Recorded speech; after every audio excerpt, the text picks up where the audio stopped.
Okay, Chris and Tomek are lifting one of these aluminum screen panels in place. It gets set on this little board and they'll align it and mechanically fasten it to the aluminum tube armature that you're seeing.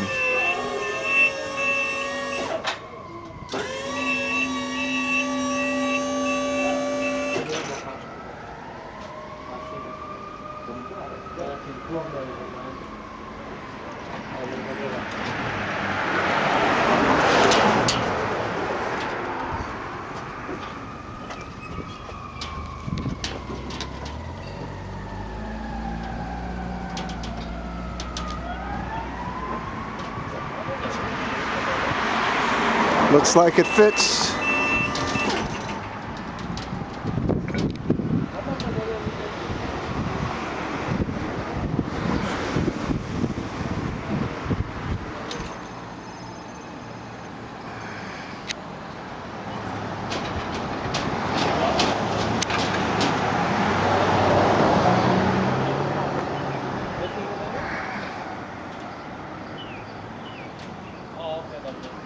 Dobra.